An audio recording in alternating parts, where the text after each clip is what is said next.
ભાઈઓ અને બહેનો, ધરમ કરમ ચેનલમાં આપનું સ્વાગત છે. શ્રાવણ માસના ઓમ નમઃ શિવાય અને હર હર મહાદેવ તહેવારની વાત કરવાની છે.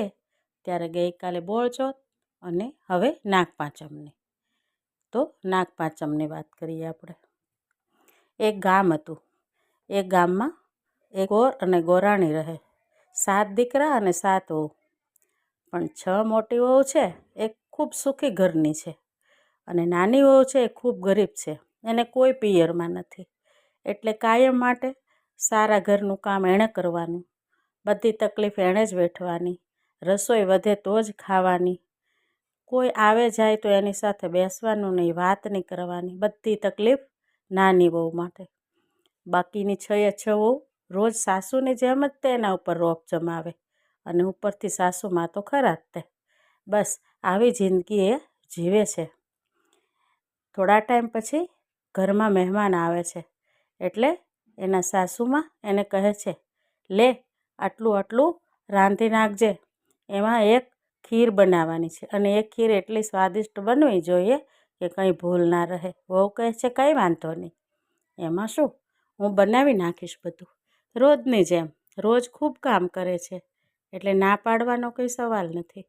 6 વહુ તો તૈયાર થઈને મહેમાનની રાહ જોવે છે, બધાની સાથે બેસે છે. અહીં નાની વહુ કામ કરે છે, રસોઈ બનાવે છે. બધા મહેમાન જમવા બેઠા. મહેમાન જમી લે છે, 6 વહુ જમી લે છે, સાસુમાં જમી લે છે.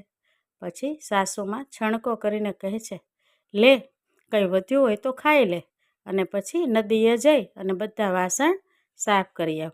નાની વહુ કહે છે, હા બા, કંઈ વાંધો નહીં, કારણ કે બીજું કંઈ બોલવા જેવું છે જ નહીં, રોજ આ એક જ બધું બોલવાનું. પછી વિચારે છે, કંઈક વધ્યું છે ને તો ત્યાં નદીએ જ ખાઈ લેશે, અહીંયા ખાવા બેસીશ તો પણ કદાચ લઈ લેશે. એમ બીતી બધા જ વાસણ ભેગા કરી અને નદીએ જાય છે. ત્યાં જઈ અને 2-3 વાસણમાં એઠી ખીર પડી હતી. મહેમાને કે ઘરનાએ નહીં ખાધી હોય એ વાટકામાં વધેલી હતી.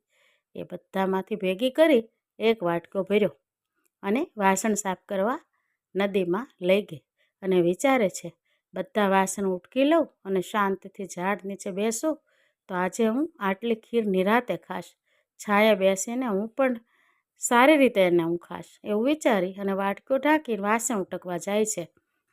ઘણી બધી વાર થઈ, વાસણ ઉટકતા વાર લાગી તો પાછળથી અહીં ઝાડ નીચે એક નાગણી આવે છે અને જોવે છે કે અહીંયા કાંઈક પડ્યું છે.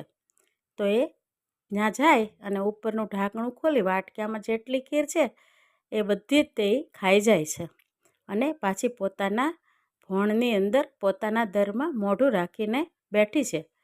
એટલે બધા વાસણ ઉટકી વહુ ત્યાં આવે છે અને જોવે છે કે વાટકામાં તો ખીર નથી.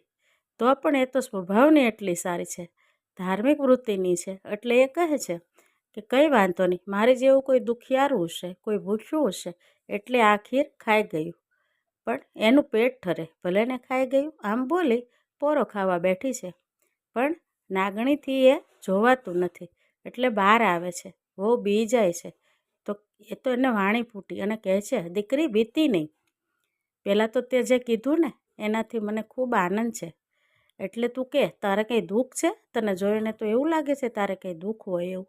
એટલે વહુ તો બધી માંડીને વાત કરે છે કે મારી સાસરીમાં આવું છે અને એટલે આ મહેમાનની વધેલી ખીર મેં ઢાંકી હતી, પણ ભલે તમે ખાધી, મને એનો કોઈ વાંધો નથી. નાગણી કહે છે, નહીં નહીં, તું તો દુખિયારી છો, અમારું પેટ તો અમે અહીંયા ભરી લઈએ છીએ, પણ આજ તો હું તારું ખાઈ ગઈ, એટલે હું તને મારી દીકરી માનું છું અને દીકરી, તારા જીવનમાં હજી કોઈ વધારે દુઃખ આવે કે કાંઈ સંકટ આવે ત્યારે તારે અહીંયા આવી અને અહીંયા રાફડા આગળ વાત કરવાની, અમે ઊભા રહીશું, તું એટલી શ્રદ્ધા રાખજે કે અમે તારા માવતર છીએ.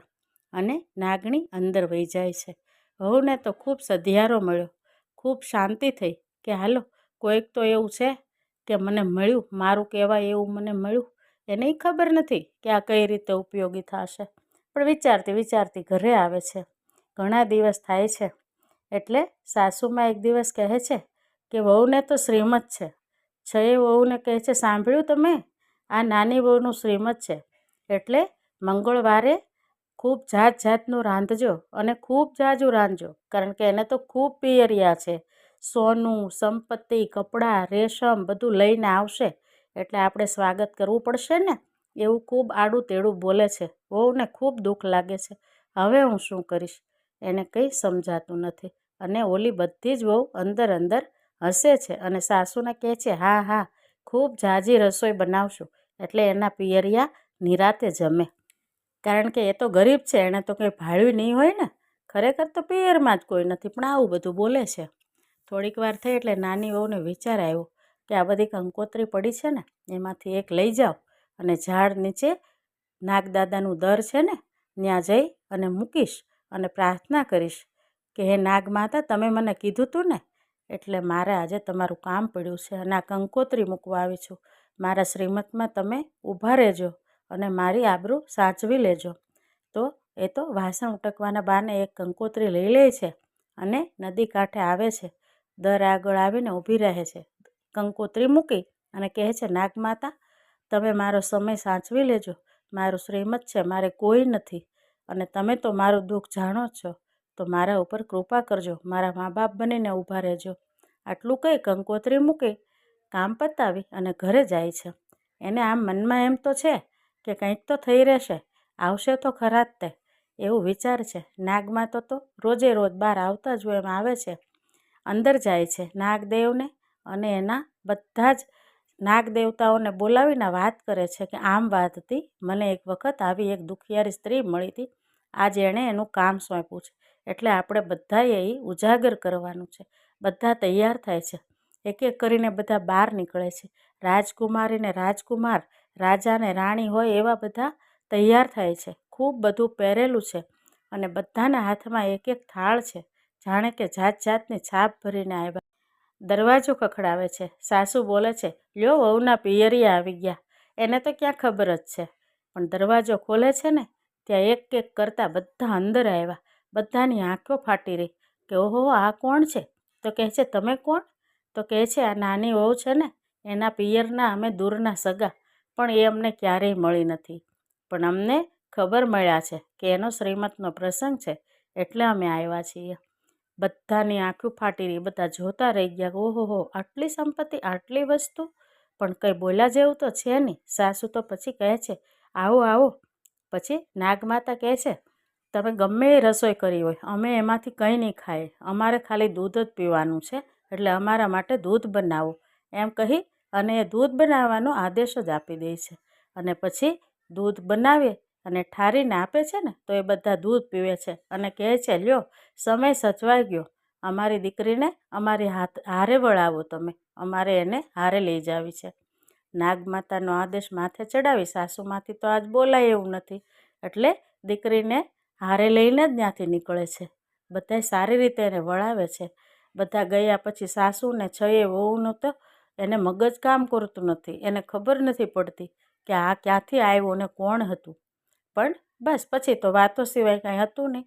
નાગમાતા ને નાગ દેવતા, એના બધા નાગના બચ્ચા અને બધા એની હારે નીકળી પડે છે અને દરમાં આવીને કહે છે, દીકરી બેતી નહીં, તું અમારી પાછળ પાછળ હાલી આવ એમ કહી એ બધા આગળ અને વહુ પાછળ. અંદર જાય છે તો મોટો રાજમહેલ. ઓહો એની તો આંખ ચાર થઈ જાય છે. કેવા હિંડોળા, કેવા બગીચા અને કેટલી સુખ સંપત્તિ. ઘણા બચ્ચા પણ છે નાગદાદા અને ઘણા મોટા પણ છે. નાગમાતા છે, નાગ દેવતા છે. એટલે એ કહે છે, હું અહીંયા કેવી રીતે રહીશ? તો નાગમાતા કહે છે, તારે બીવાનું નથી, એ બધા આપણા પોતાના છે. અને જો અહીં એક ઘંટી બાંધી છે, તારું એક કામ, તારે રોજ દૂધ ગરમ કરવાનું અને એ ઠારવાનું, ઘંટી વગાડવાની એટલે તારા બધા ભાઈઓ એ દૂધ પીવા આવશે. એટલે વહુ કહે છે, કાંઈ વાંધો નહીં, આટલું તો મારાથી થઈ જ શકે ને. બસ એ રોજનો ક્રમ. એક દિવસ એવું થયું કે દૂધ એણે ગરમ કર્યું અને મૂક્યું છે, પણ એ ઠરે એ પહેલાં જ તે કોઈનાથી ભૂલમાં ઘંટી વાગી ગઈ અને બધા બચ્ચા દોડી દોડીને આવ્યા અને દૂધ પી ગયા. એમાંથી 2 ભૂચા થયા અને 2 ખાંડિયા બાંડિયા થયા. જીભ એની સળગી ગઈ એટલે એ વેર લેવા ઊભા થયા. તો નાગમાતા કહે છે, નહીં નહીં, આપણી દીકરી છે, તમારી બેન છે, એવું ન કરાય. હવે એનાથી ભૂલ થઈ ગઈ છે, એને માફ કરી દો. આમ 2 ભૂચિયા થયા, એની પૂંછડી દબાઈ ગઈ એટલે, અને 2 ગરમ દૂધ પી ગયા એટલે ખાંડિયા થયા. આમ ખાંડિયા ને બાંડિયા વીર થયા. અને એના ઉપરથી આજ બેનને જ્યારે ઠેસ આવે ને ત્યારે હજી કહેવત ચાલી આવે છે કે ઘણી ખમ્મા મારા ખાંડિયા બાંડિયા વીરને. વહુને ખૂબ પસ્તાવો થયો પણ પછી કાંઈ થઈ શકે એમ નહોતું. પણ બધાએ એને માફ કરી દીધી અને એનો સમય પૂરો થતાં દીકરાને જન્મ આપે છે.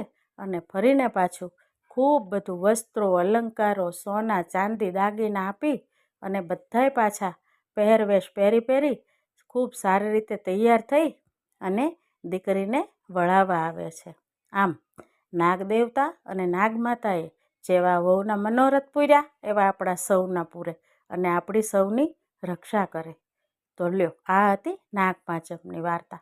અને ફરી કહું છું, મારી ચેનલને સબસ્ક્રાઈબ કરવાની જ છે. તો મારી ધરમ કરમ ચેનલને લાઈક, શેર અને સબસ્ક્રાઈબ કરજો. શ્રાવણ માસના ઓમ નમઃ શિવાય. હર હર મહાદેવ.